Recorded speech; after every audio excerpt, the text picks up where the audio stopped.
Hey, everybody, welcome back and happy Skews Day to you. Today is June 29th, 2021. I'm Trey Crowder, and that's Mark Agee. What's up, Mark? What's up, Trey? Have you been on a plane yet since the COVID's winded down or I've whatever? taken one flight, but it was months ago, and it was kind of cool because it was a ghost town. Nobody was on it. I had a row all to myself, so I didn't mind it. I imagine that's ending, though. Yeah, airports are busy again, and the airlines. So I flew a couple of times in the past month, and my flights went pretty fine, except they got moved around a couple hours one way. But my mom's flight to come out to LA a couple weeks ago got moved a whole fucking day, right? It got moved up like 12 hours from mid Friday morning to mid Thursday evening.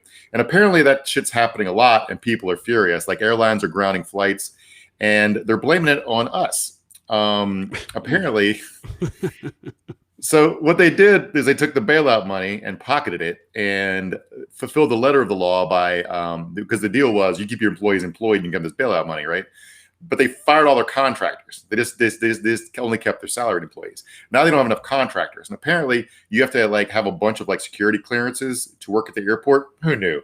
So they can't get people hired fast enough, and apparently we just have to eat shit because yeah. Well, I'm not going to lie to you, Mark. You have alarmed me very much with this because I'm not surprised by that, but that is upsetting because I was already going to take this opportunity to tell everyone that I'm going back on the road finally doing live comedy shows with senior Georgia correspondent Corey Ryan Forster and our buddy Drew Morgan on the Well Read Comedy Tour. You go to Well Read, that's Well R-E-D, wellreadcomedy.com, and check out our upcoming dates. Get your tickets. We sure would love to see you. But now I'm terrified because if I get a flight that's delayed by an entire day, that's a real problem. So I'm going to have to be flying in whole days early and stuff. So, I'm looking forward to that now. Thank you, Mark. But sincerely, thank you. That's good to know. But Yeah, it's it's also, that sucks. yeah, it's like how like NBA teams have to leave immediately after game and fly to the next town to be in a whole day early in case there are any travel problems. You got to do that. You got to leave town a day early. I guess what you got to do. Okay. Well, we'll see how it goes. Come see me out Yeah, there. Hope to see y'all there. All right. So, with us as always, producer Matt doing his thing. This is Weekly Skews. Tonight is the night we learn to stop worrying and embrace the dumbassery. That's right. Every week it seems like we spend more and more time on the daily dumbass segment here at the Skews, such is the world we live in. And so tonight we're just embracing it. We've got some top shelf lunacy for you. We got everything from demonic pedophiles to 9/11 aliens and so much more. We also will discuss Toyota's big political gaffe, and then at the midway point, we'll be rescued from the depths of dumbassery by our guest this evening, Seattle capitalist and income inequality activist. Yeah, you heard that right, Nick Hanauer. Who will join us for a conversation on wage suppression and the reality of the uber wealthy in this country. And we're very much looking forward to it. Hope you are as well. All that and more on tonight's Skews, but we will begin with our first Daily Dumbass. Matt, graphic, please. Tonight's primary DD, publisher Simon & Schuster, for rejecting arguably the greatest title in the history of literature. If you don't know what I'm talking about, former Trump National Security Advisor John Bolton put out a tell-all memoir entitled The Room Where It Happened. But it turns out that was not Bolton's preferred title for his book. No, Bolton wanted to call his memoir, quote, and I shit you not, a hard pounding. And Mark, it's apparently a Duke of Wellington quote that anyone could immediately recognize. And Mark, for some reason, the people at Simon and Schuster blanched at that suggestion. Do you think they made a mistake? How do you feel about that? well, I think it was a mistake because that was actually Bolton's third choice. His first two were dicking down the Middle East and South America's hottest and wettest CIA coups. So No, he apparently got mad at them. Like when they rejected the title "A Hard Pounding," Bolton got mad and said that their heads were in the gutter, that no one would view it that way because it was a Duke of Wellington quote, which yeah, I believe I saw it earlier. I don't have it in front of me right now, but apparently the full Duke of Wellington quote was something like, "It's a hard pounding, gents. We'll see in the end who pounds the hardest." So It's like, do you know how much, how like, what kind of like up your ass Ivy League neocon you have to be to like, well, obviously when most people hear a hard pounding, they think of the Duke of Wellington. Yeah. It's like, Jesus Christ. Now, I've said it before on the show, but like Donald Trump, obviously, I'm not a fan. But one of the funniest things I ever saw him do was when this book first came out. He went on this tirade on Twitter that seemed to be out of nowhere. If you didn't know that the book was coming out about John Bolton, and it was just so that a sitting president was like, I'm paraphrasing, but he was like, of all the dumbass pieces of shit I ever encountered working in the White House, the dumbest, shittiest, quietest, loseriest one had to be John Bolton. He just went on a like midnight 15 tweet tirade about how much John Bolton fucking sucks. And, you know, I enjoyed it. Yeah, I mean, I detect no lies, man. The dude, when he's right, you know. Yeah. I'm still amazed that he wasn't able to like trick Trump into a big war or two. That's like that's one in Trump's column. Yeah, I agree with you. Everybody, I was worried that literally the whole world was going to explode once he got the codes and everything, and so far that didn't happen. So yeah, at least there's that. But speaking of Donald J. Trump, he is our first honorable mention for Daily Dumbass because he left the pedophile tunnels under the White House. That's an odd choice. You'd think he'd want to close those up, being the Kraken and all, or however all that shit works. But no, he just left them there. What am I talking about? Well, we'll let fellow Tennessean and longtime nemesis of mine, that's not true, but he's just been around as long as I've been around, Pastor Greg Locke, explain that and so many other things in a brief 90 seconds. He brings the heat right here. Matt, play the clip. I don't know why pastors don't talk about this stuff. Well, I do. They don't want to seem crazy. I'm already crazy.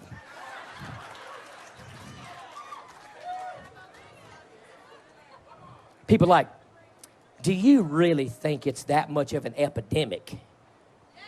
Do you honestly believe, how am I going to get somewhere crazy? Do you honestly believe, Pastor Locke, that the military uncovered tunnels beneath the Capitol building and beneath the White House and in the Five-Fingered Lakes? Do you really believe that they found kids? Yeah, both live ones and dead ones. And if you disagree with that, and if you try to discount that, and if you try to cover that, and if you try to keep that on the DL, you're just as complicit as Hunter Biden and the rest of them bunch of crack-smoking perverts. Oh, man. I mean, dude, bringing it. Great energy, great stage presence, like. He's killing it. Yeah, he's killing it. Dude, they love it. I keep for it to be like, I don't know if he believes what he's saying, but like, I think the person to be maddest about, like, are the people who think that's true, that there are a bunch of dead kids under the Capitol and under the White House, and all they're doing is posting on Facebook about it. Right.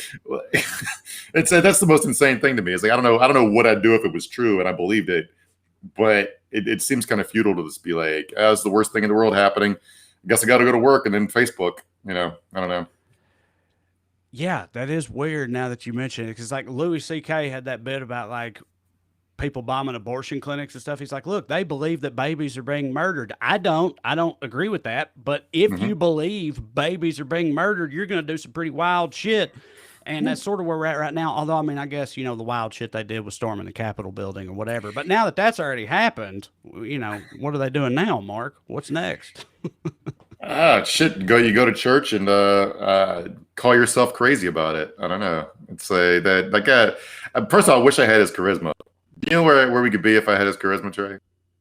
Yeah, man. Absolutely. Yeah. Well, there's there's a long history of comedians sort of drawing from the stage presence and the methods of preachers, Sam Kinison and also Chris Rock and a lot of comics. There's like a lot of overlap between like how you go about it, and like we were saying, this dude for what he's doing, murdering. They love it. He's up there bringing the noise. Yeah, but obviously full bore lunatic who's been at this for a while now and shows no signs of stopping. So See, where I'm from, my preacher nemesis was Jerry Falwell, and then Jerry Falwell Jr. But I'm glad to know you have your own televangelist nemesis. Well, actually, so what had happened was, Mark, and I've told the story a million times, but that liberal redneck video I did about the transgender bathroom laws in North Carolina, the first one that went crazy viral or whatever, the direct inspiration for that was I saw this very Greg Locke type of pastor in the state of North Carolina who posted a rant online standing in the woods by his truck about the evils of transgender people in the bathrooms and our baby girls and all this type of stuff, but like not a dick joke in sight, wasn't even trying to be funny, just pure fire and brimstone. And it had like 15 million views. And that literally was the moment that I was like, oh, there's maybe something here. You know, like if I make fun of this dude, then maybe there's something to that. So like I have always thanked that guy and also his Lord for, you know, getting me to this point. Like it's his fault and or the Lord's fault. But right after that, Greg Locke, who's the Tennessee guy, he was in on the transgender thing too, all at the same time. So I was shitting on him at the time and yada, yada, or whatever. But it was actually this other dude who started it all. But yeah, Greg Locke's been on my radar for a while. Did I ever tell you about the time Jerry Falwell Jr. called me a liar? No, but please do. All right, so when Jerry Jr. got let go from his job at Liberty a couple months ago, and it was like, oh, they're letting go because he's an alcohol problem. Like, who knew he had a drinking problem? I did, because one time I posted a story about Jerry Jr., like about how everybody hates the Falwells. A lot of people hate Falwells around South Virginia because they do stuff like they kept Hooters out of Lynchburg, and they remember that NC-17 movie where Elizabeth Banks was a stripper? Do you know what I'm talking about? I can't think of the name of it right now. But anyway, that movie came out, and if you want to see it, you drive all the way to Richmond to see it because they kept that out of Lynchburg. And he just responded to me, called me a liar. And he responded at like 1 a.m. East Coast time, where he was name searching himself on Twitter. And I was like, that dude has a drinking problem. That was like 2015. So. Yeah, no, it's good, you know, good to have enemies like that, in my opinion. Next up on our list, talking about dumbasses, there was a Trump rally this weekend in Ohio, and he invoked the name of one of Ohio's greatest heroes. Who exactly? Well, it's kind of hard to say based on how he framed it. Matt, if you want to play this clip, pretty funny. And that sent a brave young man from Ohio to a plant. Think of it. You know who the man I'm talking about is? Who am I talking about? Do you know who it is? The stars and stripes on the face of the moon. Do you know who the man is, right? Do you know? Huh? You know? To a plant, Mark. A brave young man from Ohio to a plant. The funniest, like, longest running joke about the fact that Ohio has more astronauts than anyone else is that, like, that's how desperate people are to get as far away from Ohio as possible, is that they all go to the fucking moon because nowhere is far enough away. Hey, I love Ohio. I'm just repeating what I've heard. But yes. Yeah. That's obviously a joke someone from Michigan came out with, so I dig it. For sure. Matt says he moved to Matt is from Ohio, and he says, I just moved to Seattle. So, yeah, there you go. I don't have any problem with it. But I do want to say, like, I'm trying to guess what happened there. I'm guessing his teleprompter said something about another planet, and he misread it. But also isn't. Yeah. Right. So, but anyway, then he also forgot the name Neil Armstrong or couldn't read his teleprompter. And then someone please tell me who this is. It turns into a pop. About guy that went to a plant or whatever. They're send somebody to Chernobyl, or does he mean like a famous tree climber? What's he mean? A plant? Have you noticed that people, even sitting behind him, they always put the most loyal supporters behind him. Even people they were starting to trickle out and leave. You're seeing footage from there, like a bunch. He spoke for like 90 minutes. A bunch of people left like 30 minutes in. The people just like filtering out, like it was like you went to a Jimmy Buffett concert and you already played cheeseburger, so you just like start bailing, right? Yeah, just totally wild. He's lost it. He's gonna have the magic anymore. Yeah, I don't know. They're still pretty fired up, as our next entry will prove. Our next honorable mention for Daily Dumbass. Anybody who's upset at the fact that boys will be boys. Okay, that's what happened on January 6th. If you don't believe me, hear it from this attendee of Trump's aforementioned rally in Ohio this weekend on this interview with CNN. Do you think your guys who went inside shouldn't have gone inside or what? Yeah, I don't think anybody should have went inside, but, you know, when you're worked up in that moment and, you know, the adrenaline's pumping, I mean, it just happens. Are you worried that we could see more violence? Yeah. I honestly believe it's coming. So I don't know if you noticed, Trey, but so that clip, that guy was basically confessing to being there on January 6th and to be in the 3%ers, even though he denies going in the building. But the song playing in the background during the whole interview is "My Own Worst Enemy" by Lit, which I just the more this shit goes on and the more we cover it, the more it's like in my head, I'm like, I don't know, maybe I should believe in some type of God, or this is a simulation or something. It's just like there's so many things that are too perfect about this. Like, it's always the most on the nose shit, the details of this, because like you said, you got to strain to hear it, but in the background is the song "My Own Worst Enemy" by Lit playing while this guy explains the rationale for them rushing the Capitol and how it really wasn't that big of a deal. It's unreal. Why the power pop punk band from 2004? Why is it was it 98? When was that? I don't know, but it's like, why? Like, how is that the demo for a bunch of boomers? Well, dude, I mean, like, it gets so much more egregious than that. There was that famous viral clip of those people at a Trump rally or wherever that was, or maybe it was on January 6th, those people rocking out to "Killing in the Name Of" by Rage Against the Machine. Like, they have no self-awareness where that's concerned at all. That was in Philadelphia right during during the election count. They're trying to stop the vote, but stop the steal or whatever.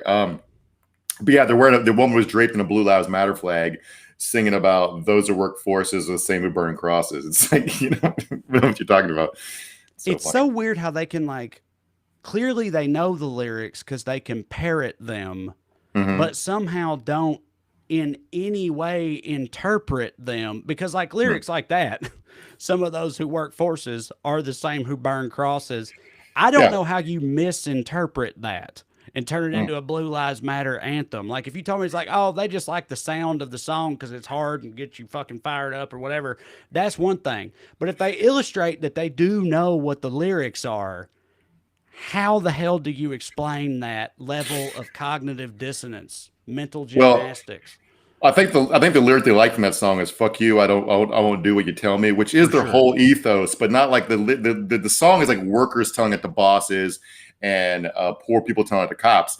To MAGA people, they're like yelling at like prescription bottles and like the weather report and like, I don't know, wearing shoes in stores and shit. It's like, Jesus Christ, that's what they think freedom is. I've also seen these people who obviously follow Tom Morello, the guitarist, on Twitter, whatever. He's a super liberal, always has been. Obviously. And he'll like tweet something and people be in his replies be like, hey, you know what? Why don't you just stick to playing the guitar? You know, the sort of like the shut up and dribble type of thing, which is so funny when it's Tom Morello, because it's like, hey, you know, why don't you just go back to raging against the machine, okay? Like, keep your politics out of it, and you just stick to raging against the machine. That's what we would prefer. Yeah. Oh, these people. I do want to step in for Tom here. I think he'd be offended you called him a liberal. I think he'd say he's a socialist or a hardcore leftist. But yeah. Okay. I'm sorry. Yeah. Yeah. Oh, all right. Next up on the Daily Dumbass Rundown, 90s comics who failed to realize that women not only be shopping, they also be driving. That's right. Women be driving. And so because of that, infrastructure is really a woman's problem. This is all coming from Louisiana Senator Bill Cassidy, who said, well, pretty much what I just told you. He said that roads and bridges are a woman's problem, because oftentimes it is the woman, aside from commuting to work, they don't do that, clearly.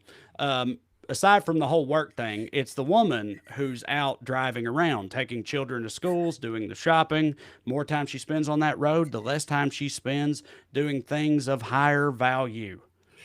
The subtext of this was fantastic because, like, there's no Meet the Press, and Chuck Todd was asking him, like, how are you going to explain your bipartisan vote for the infrastructure bill to the hardcore partisans, right, who think you shouldn't make any deal with Biden? And he was basically trying to reframe the infrastructure bill as pro-family values, saying, like, if you make better roads for the broads, they'll be home to cook you dinner. Right.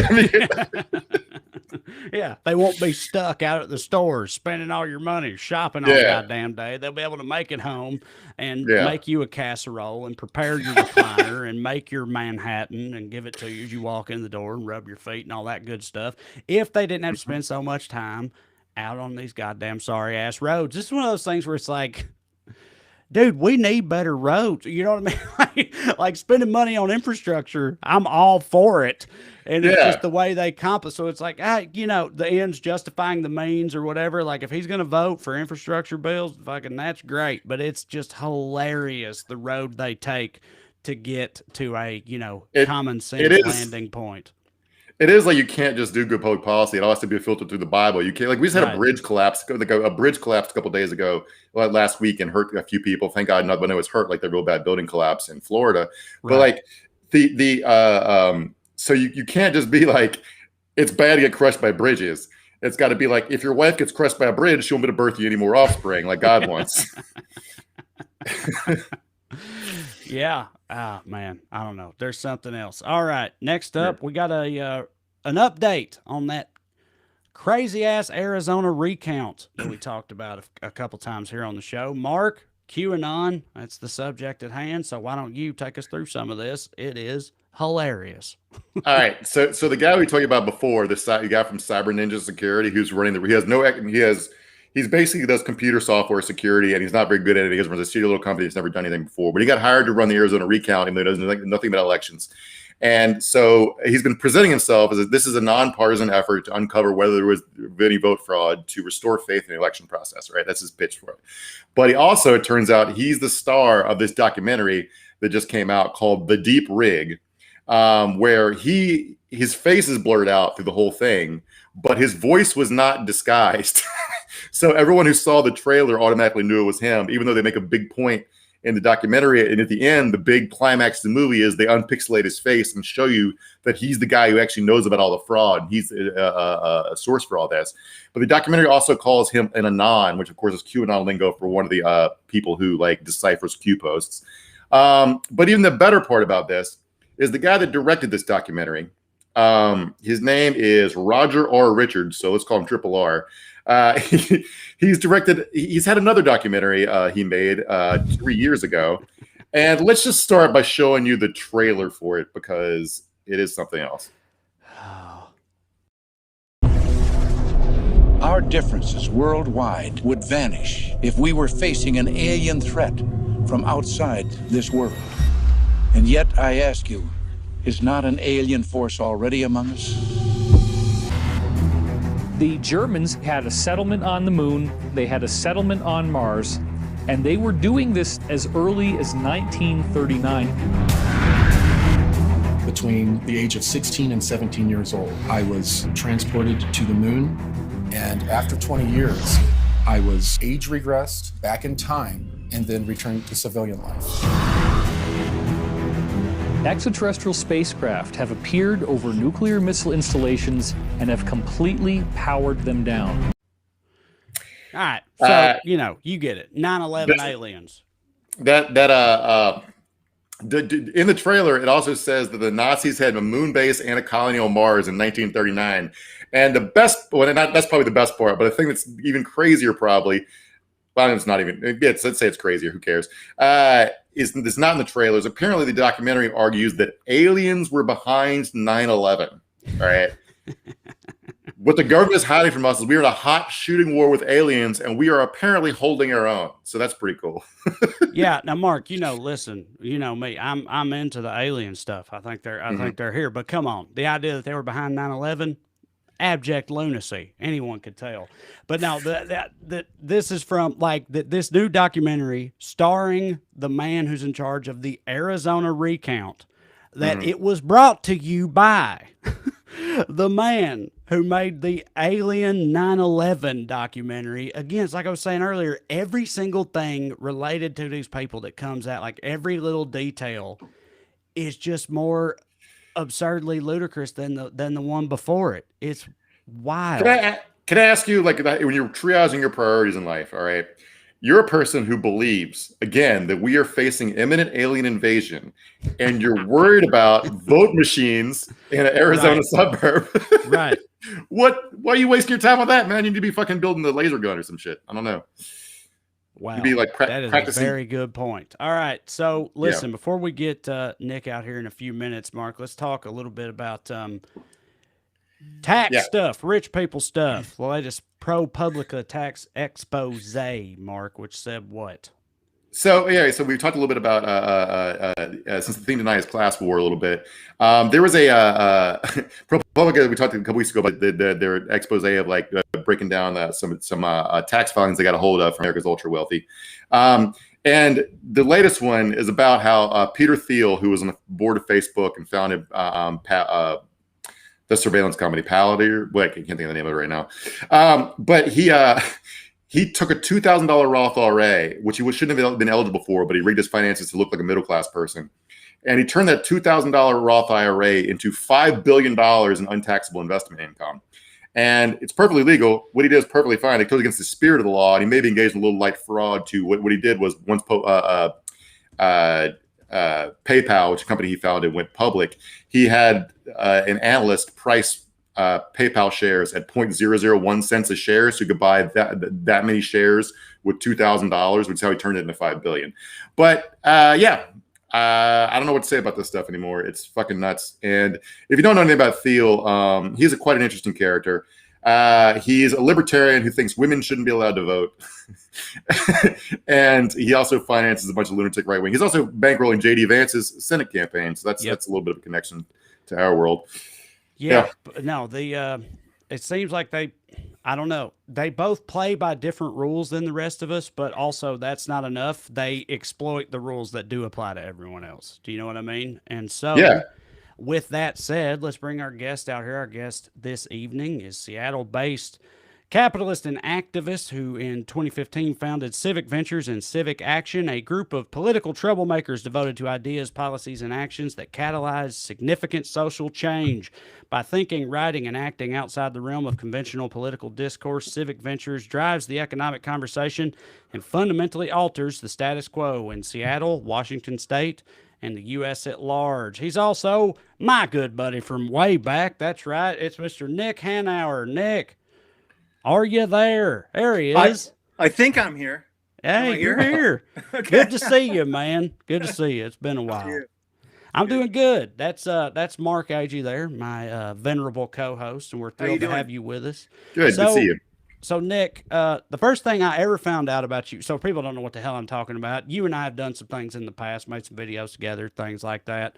And but the first thing I ever found out about you was this article you wrote in 2014. It was said the pitchforks are coming, where you were essentially trying to warn other uber wealthy Americans that, listen, guys, income inequality is getting worse and worse, and eventually they might kill us if we don't if we don't back off on this. Like there's a a breaking point to all of this, and we probably should be more worried about it. Well, Nick, that's 7 years ago now, and I'm just wondering where you're at on all that at this point in time. What kind of progress you've made, or how you feel about that whole dynamic in 2021.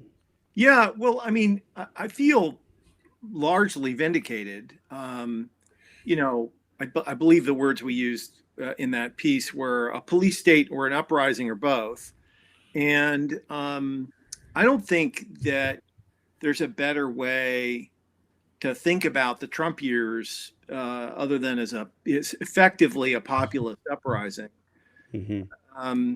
And certainly that 4 years represented the shit show that, represents that kind of anger, right? I mean, the only thing that recommended Donald Trump to his minions was the fact that he was angry and wanted to burn everything down, and so did they, and that's what elected him. And, I think that what he did and the continuing assault on the democracy is all the evidence that you need that most people, or a huge, not most people, but certainly a huge proportion of Americans feel like the country doesn't represent their interests, isn't worth saving. And or certainly the institutions aren't worth saving, and are, you know, effectively are ready to burn the whole thing down. And you know, for sure, if he had been reelected, or if he had been able to claim reelection, you know, like, I think things would have gotten really hairy, Yeah. terrible. And so, you know, I think that we're still on the bleeding edge of that kind of civil breakdown. And, you know, I think if you're not worried, you're not paying attention. Yeah. It's sort of like one thing that's interesting to me about that those sort of ideas is like when the people have a certain assumptions about how America works, right? It's democracy and it's free, and American dream is like right there for me to have. And when it doesn't work that way, people start assuming that there must be some unseen force screwing them, right? Instead of the seen forces. So like, it feels like to me conspiracy theories and disinformation are like what's filling that space, and that's sort of like bigger picture what's happening right now, that like our institutions are being torn apart because they're not functioning the way they're supposed to. So people assume they must be in control, under the control of some like unseen force, like a pedophile cabal or what have you, you know? Okay, but to be fair, those institutions for the last 45 years have been controlled by an unseen force, which was the neoliberal economic world order. And you know, I think that, which is basically a set of ideas and policies embraced by both Republicans and Democrats that enriched the few and savaged the many. And I think for the purposes of this conversation, I think it's really important to root it in just some numbers and facts. So the median full-time worker in America today earns about $50,000 a year. If they had been held harmless by the last 45 years of neoliberal economic policy, instead of earning $50,000 a year, they'd earn between $90,000 and $100,000 a year. And that gap between 50 and 100 really explains a huge proportion of the social maladies that we face today. So you just have to think about what the country would be like if the typical person made 100 and not 50. You know, among other things, there would be no government debt because everybody would have paid a lot more taxes. But certainly the kind of pain and anger and difficulty that most citizens face today would be much less. And so, you know, that objective reality, right? Just the facts of the matter are that for most people, they saw their lives get shittier and harder, while a few of us, you know, lived beyond the dreams of avarice, right? And, oh, shit, sorry. You good? Live, it happens. That's my alarm to make sure that I don't miss.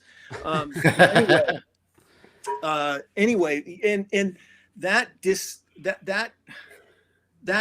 you know, that gap, it has effectively shredded the reciprocity norms that make social cohesion and democracy possible. And so the only, you know, a lot of my colleagues think that you can fix this with politics, like better political leaders and better narratives and stuff like that. And I just don't agree. I think that the only thing that fixes this is economics, is actually materially changing the lives of the majority of citizens. Because if people feel like they're getting a fair shake, if they feel like their kids have a chance, if they feel like they can retire in security and dignity, well, then the institutions are worth saving.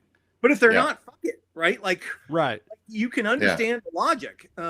For sure. Well, there's recently there's been this whole narrative about people aren't coming back to work at fast food restaurants and things like that. And of course, like, conservatives have had this narrative of, well, why would they? They're getting this unemployment. They're getting these like COVID benefits, and it's made them lazy and people don't want to work anymore. Right. And they call it a labor shortage. But economically speaking, a genuine labor shortage is addressed by raising wages. Right? Correct. Because that's how that works. Exactly. Yeah. And they won't do that and still continue to push this false narrative. And it seems pretty simple, but that's how stuck in their ways they are when it comes to not paying people anymore. Right. That's right. And you have to remember, I mean, all of this is bullshit. So first, if you examine the rate at which folks are able to hire people in the states where they've cut off these UI benefits versus the states that still have them, you will find that the rates at which people can hire people are the same, right? Which leads you to believe that whether people are getting UI or not doesn't seem to have any effect on businesses' capacity to hire. It turns out that it takes anybody who's ever hired a bunch of people knows that it takes months and months to sort through candidates to find folks to hire. And that downturn scared the crap out of most business people, and most people radically shrank their operations, and now they have to gear up, and it's hard and it takes time. That being said, I do think that the pandemic forced a lot of people to re-examine their lives and ask a bunch of, I think, important, smart questions about what they want to do with the rest of them. And it may be very true that a lot of people who had really terrible, shitty jobs before may be pursuing other paths. But the Republican answer that the way to manage a society is with fear and sort of privation, that if we just make people poor enough, they'll do whatever we want. Because if they don't come to work for us, they'll starve to death. I don't think that's a great way to govern. No. Right. Well, it's also this idea of if you work hard, you will succeed in this country. And it's like these people are working their asses off and can't pay their rent and don't have health insurance and That's whatever, all that. And so they reach the conclusion of, well, fuck all that. What is the point of doing that if that isn't how it actually works? That's right. And so you had a recent article in The Hill talking about wage suppression. Correct. Keeping the wages down. You've been advocating for a higher minimum wage for years now. Yeah. Do you think that this whole recent dynamic with people having trouble hiring and this whole conversation surrounding it will make any kind of difference in that regard? Or where do you think we're going in terms of wage suppression and the minimum wage? Well, I think that the article that I co-authored was with the main author, a guy named Larry Michel, is one of the country's leading labor economists, who did an analysis of why wages didn't keep up. And the conventional view, like the story that most Americans have been told and that they bought over the last 30, 40 years, is it's these inexorable, unchangeable forces in economics, like automation and globalization and stuff like that kept people's wages down. And this turns out to be a complete lie, that basically people's wages stopped growing because of a set of very deliberate things a bunch of very powerful people did in the service, theoretically, of growth to actually suppress wages, right? So if the minimum wage had tracked productivity gains, today it'd be about $22 an hour. And obviously a bunch of people worked super hard to make sure that did not happen, right? Let me remind you that if you're a tipped worker, the national minimum wage is $2.13 plus tips, which is suspiciously close to slavery. I mean, at what point $2.13 is almost zero, right? It's kind of crazy. And that piece of work was important because it showed people that this didn't happen to us. We did it to ourselves effectively. And that's the bad news. The good news, of course, is you can undo it. You can enact a new set of policies that can substantially increase wages for folks, and we should. And the gap between what folks in the bottom ninth are making and what they should make is about $2.5 trillion per year, which is the amount of money you could transfer before you felt like you had gone too far. And the $15 minimum wage, just for argument's sake, is in the range of about $450 billion if you implemented it nationally, of that 2.5 trillion. So even if you did that, you've only taken a teeny bite out of the real problem. I was going to say, in your Hill article, you point out that the 43% gap between productivity and median compensation, right? And you also started pushing for a $15 minimum wage, I think, in 2013, which, of course, inflation would make that $17, $18, $19 by now, or whatever. So like Correct. that's all that even that fight for 15 is like a good example of the productivity gap because it's already old, right? No, that's right. Yeah, we started the first time we talked about a $15 minimum wage was in the fall of 2012. Wow. And we're nowhere near implementing that nationally, obviously, although we've made a huge amount of progress and probably moved 150, $200 billion a year in the states where we have enacted it. But there is so far to go to get the typical working person whole again. And that's that's the bad news. The good news is that these are not revolutionary steps. This is the frustrating part, is like we could very easily fix most of these problems. And would rich people like me make a little bit less? Yeah, we'd make a little bit less, but we don't have to tear the whole country down to get everything back on track. If rich people paid a little bit more in tax and big corporations were required to pay people enough to get by without food stamps, and we did 3 or 4 other things, you get to $1.5 trillion, $2 trillion pretty quickly. I mean, we do have to unscrew our healthcare system, which is basically the world's largest price fixing scheme. And that will take a lot of work because there's a lot of embedded interest in keeping things just the same. But I do think that if we grind away, and certainly, I mean, I will tell you, nobody has been more surprised than me about how damn good the Biden administration has been thus far. Joe and his team have really done an outstanding job of driving the right narrative and being bold and aggressive. And so I do think that there's some hope here. Well, what about you say, rich people like me, you said, and again, that article we were talking about, like, listen, the pitchforks are going to come for us.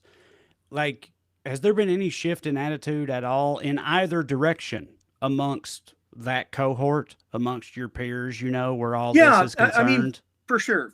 I mean, like when I started talking about inequality in 2008, 9, 10, people like in my peer group, people got defensive and angry. Like if you even brought it up, people would, first of all, nobody would even agree that there was inequality. And if there was, it's not my fault and blah, blah, blah, blah, blah.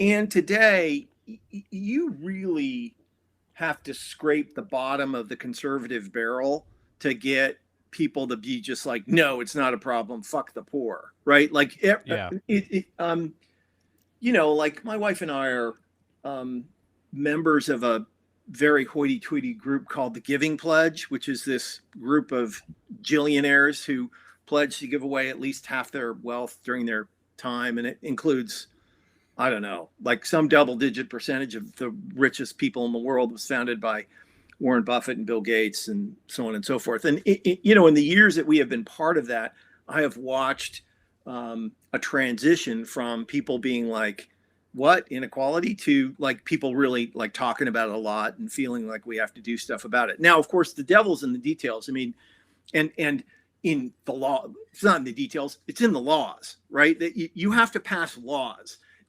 Nothing will change because rich people feel bad, right? That is not good enough. The world does not operate on the kindness of strangers. It's that whole big government thing, that they argue against, but you have to, like the EPA where the environment is concerned, they're not going to do that stuff themselves. They're just not you have to force them to do it.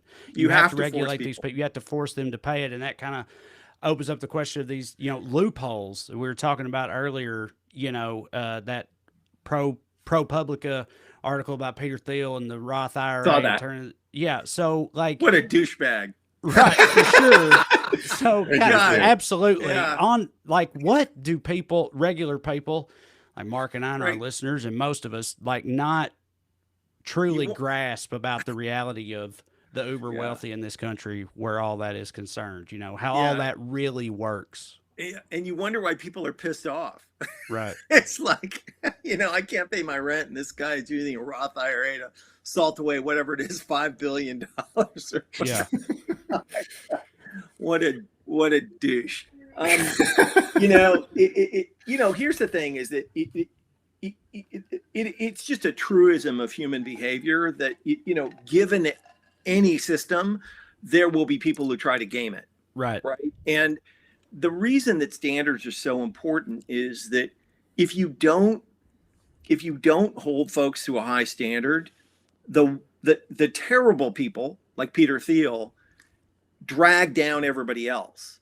Right. Like there honestly are lots of people who run big companies who would love to pay people 15 or 20 bucks an hour. But if their direct competitors are only paying them $7, you're existentially threatened if you do the right thing. And that's why it's not really fair to look at a big company and say, well, how come you don't pay 20 bucks an hour? You should do it. It's the right thing. People who run companies do have a responsibility to, make sure that they continue to be able to operate. And that's why standards, both on wages and all these other things are so damn important. So that effectively protects the good people doing the right thing from the bad people doing the wrong thing. Yeah. And, I don't know, but I don't think very many of my friends are salting away billions in Roth IRAs. My financial advisors have never come to me with that scheme. Just you gotta muck around with the worst of the worst to end up there. But you gotta really, really want it. Yeah, there are always people like that, right? Like there will never not be people like that, and you just have to stay after them and shame them or ideally put them in jail.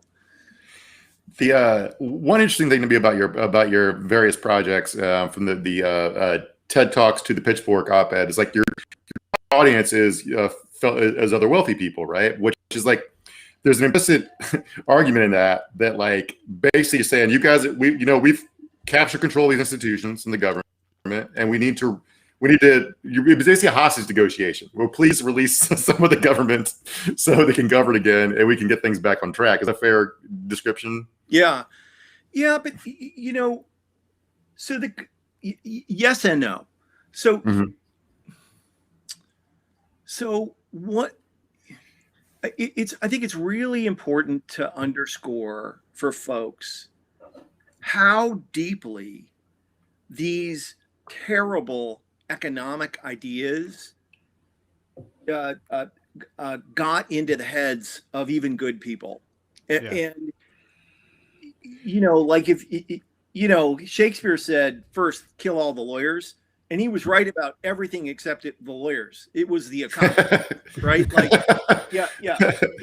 Because look, when I started on this path, even left-wing Democratic senators absolutely believed, like in gravity, that if you raise wages, it killed jobs because the economy they learned in college that the economy was this Pareto optimal equilibrium system where if one thing went up, another thing went down. And so good people on our side enacted policies that harmed most people and made a few people rich, all the while absolutely believing that it was good for everybody. And that set of ideas we call neoclassical economics, and the weaponized kind of public version of that we call neoliberalism, which includes things like raising wages kills jobs and tax cuts for the rich create growth, and regulation is bad for productivity and growth, and people are paid what they're worth, and on and on and on.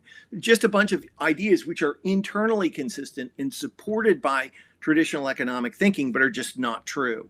And so a lot of what wrong, some of what went wrong was from nefarious bad people, but some of it was just good people trying to do the right thing and fucking up.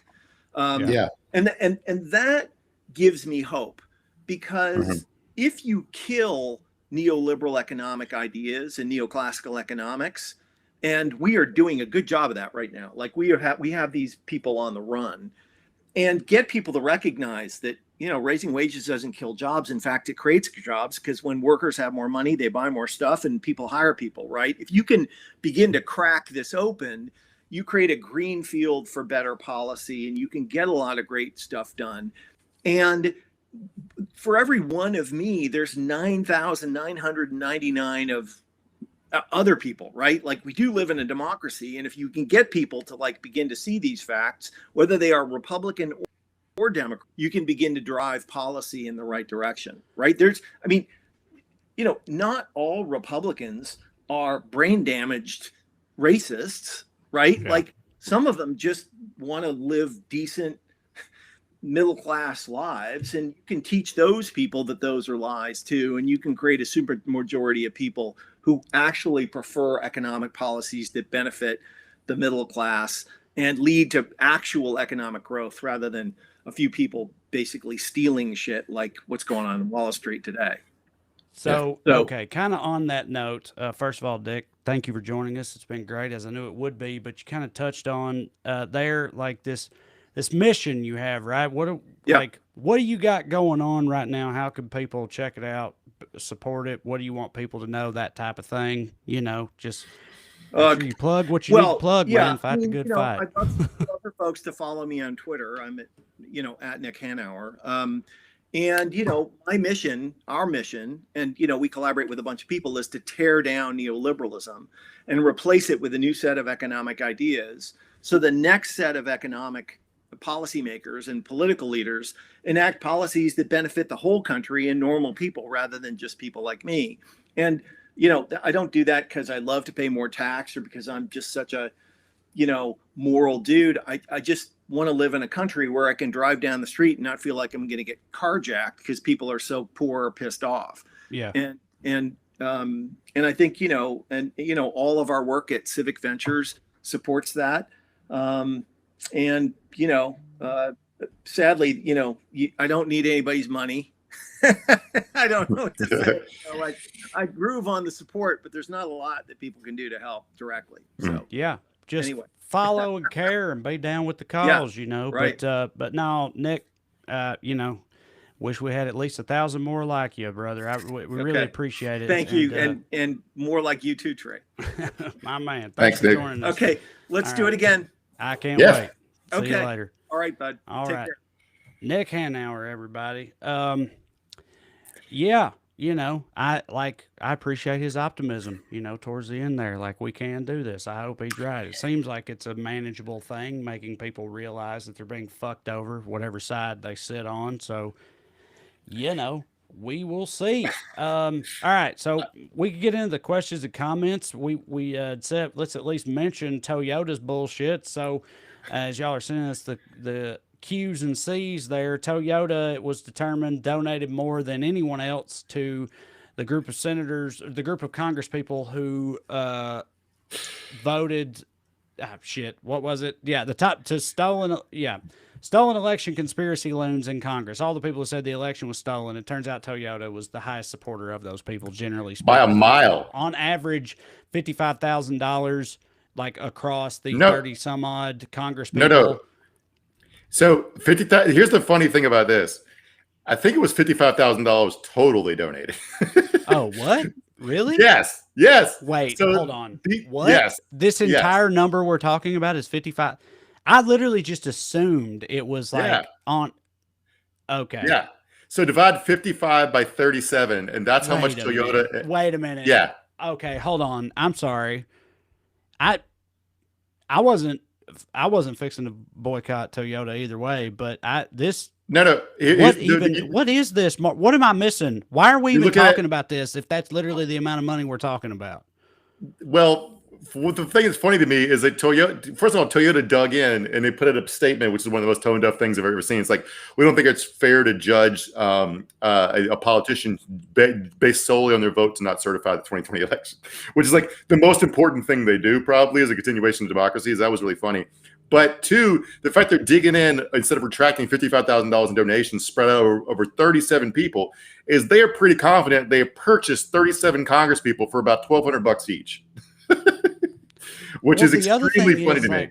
They're going to have, there's going to be a lot of fucking insurrection-y type fucking old boys looking to buy a Toyota now. You know what I mean? Which is ironic because for years, at first, it was like amongst the more redneckier, more stereotypically redneckier of our populace, it was like, can't buy those goddamn Japanese cars, buy American. And then they were the Prius people. Do you know what I mean? Mm-hmm. Like Toyota's been persona non grata amongst that cohort for a long time. So it's funny that now, because of this, which I'm just finding out, is like based on not really that much money in the grand scheme of things, you're going to have old boys lining up to buy Tundras and shit. Man, what a ridiculous time we live in. Well, I thought it was 55,000 on average per whatever. No. Wow. So with that, that's what makes it all so much funnier to me. But like the other end of it, like first of all, I think rednecks should have loved Toyotas the whole time, because if you've seen any pictures from the Middle East, they're great for mounting a gun in the bed of. So that's one thing. Yeah. I had a joke in my act about that forever, about fucking the overlap between rednecks and those motherfuckers. If I can ride around shooting guns in the air in the back of a pickup truck, hits for them. Hell yeah. Anyway, go ahead. Yeah, those are called technicals, by the way. I'm not sure what it's named for, but a gun mounted in the back of a Toyota is called a technical.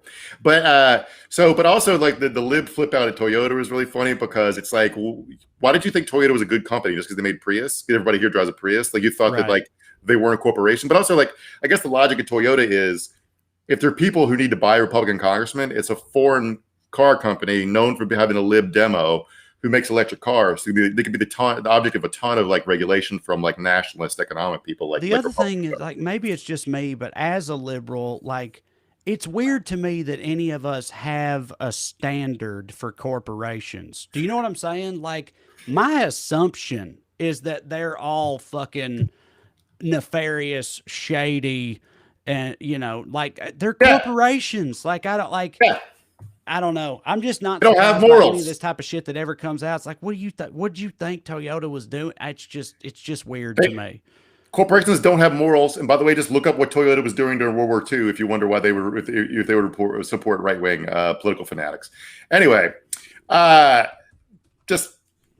don't know. I don't understand why like we got to project, like everything's branding now. Everything's that we all think our purchasing power is politics, and we think it's like that's the way you do things. We've got to like, this corporation's good and that one's bad. It's like, no, you got to, like Nick was talking about, like some people are bad.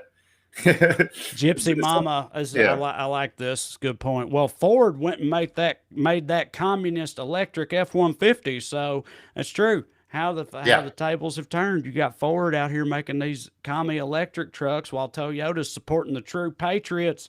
Who'd have thought? Yeah, what I'm saying is like you can't be like, this corporation's good, this one's bad. That's why you have to have rules. You get like Nick said, you have to have a rule for people to follow. You got to enact laws. Otherwise, because it's always a race to the bottom with these motherfuckers. Like it's like everybody's trying to grab the last dollar they can. I would just assume that any massive corporation on the level of Toyota donates all kinds of money to all kinds of candidates. Would have been before I even heard anything about this story. If you just asked me, I would have said, "Oh yeah, I'm sure they'd make all kinds of donations across the board to everybody, because why wouldn't they? They're playing the game at that level or whatever." I'm still blown away at the amount of money we're actually talking about. I completely misinterpreted that, and it's very easy to do. Wow. But like you'd think like if companies were forward thinking at all, Toyota should be supporting the people who support the Green New Deal, because higher fuel standards would sell a bunch of fucking Priuses. But they're living quarterly report to quarterly report. They're just deathly worried about Republicans passing a law that says a certain percentage of vehicles have to be run on gas, because they're doing shit like that at the state level, trying to fuck over renewable energy. So it's like, yeah. Also, just the fact that like, the thing that's really fucked up is that, like you said earlier, it's like, oh, they've bought all these congressmen for this amount of money. And it's like the fact that can even happen. Do you know what I mean? Like that's almost just taken for granted in this conversation. It's like you donate money, you curry their favor. And it's like, yeah, and that's fucked up like that. Why the hell are we still doing that? Aaron McCullough, friend of the show, says, I'll never buy one of those fascist Toyotas. I'll stick with a true patriot brand like Nissan. That's right. Yes. All-American Nissan. Yeah. Yeah. It's all just, I've also seen it pointed out before that like in the world we live in today, like this consumerist society we're in, it's literally almost impossible to like ethically consume anything. Do you know what I mean?